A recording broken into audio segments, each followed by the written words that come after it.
চলুন চলুন আপনাদের বোট রেডি, উঠে পড়ুন। তারপর সেই বোটে অপূর্ব এক সুন্দর সকালের সাক্ষী হলাম। মনের মধ্যে চলছিল দুরু দুরু, ভাবছিলাম কখন দেখা পাবো ডলফিনের, কিন্তু এটাও বুঝছিলাম সকাল না হলে ডলফিনকে তো দেখতে পাবো না। তাই সূর্যি মামার তৈরি করা নানান রঙের ক্যানভাস দেখতেই ব্যস্ত হয়ে গেলাম। এত সুন্দর সকাল আমি আগে প্রায় খুব কমই দেখেছি। ধীরে ধীরে সকালও হয়ে গেল, আর চারিদিক থেকে অসংখ্য বোটের জমায়েত শুরু হলো। সবার তখন একটাই কাজ, কোথায় কোন দিকে তাকালে ডলফিনের একটু সাঁতার দেখা যাবে। প্রথমে আমি ভাবছিলাম যে ডলফিনগুলোকে খুব ডিস্টার্ব করা হয়ে যায় না এভাবে, কিন্তু পরে ভাবলাম বন্ধুরা, ডলফিনকে কিন্তু জলের ওপরে মাঝে মধ্যে আসতেই হয় নিঃশ্বাস প্রশ্বাস নেওয়ার জন্য।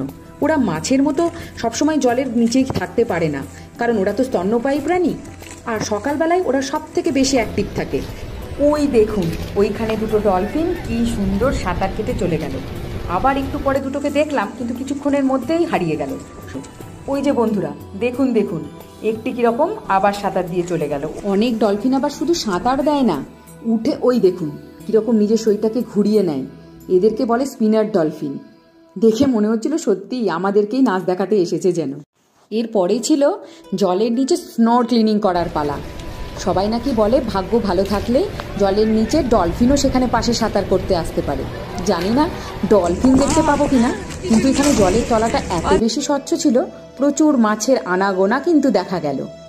তবে হ্যাঁ, সেফটি তো সবার আগে, তাই লাইফ জ্যাকেট পরে এবং বিশেষ মাস্ক সহ তবেই জলের নিচে নামার অনুমতি পাওয়া গেল।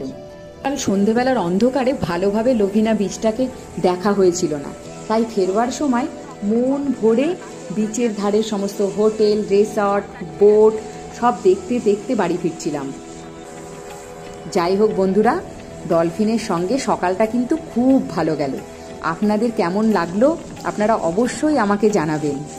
আবার চলে আসবো অন্য কোনো ঘোরার গল্প নিয়ে। আপনারা সবাই ভালো থাকুন, সুস্থ থাকুন।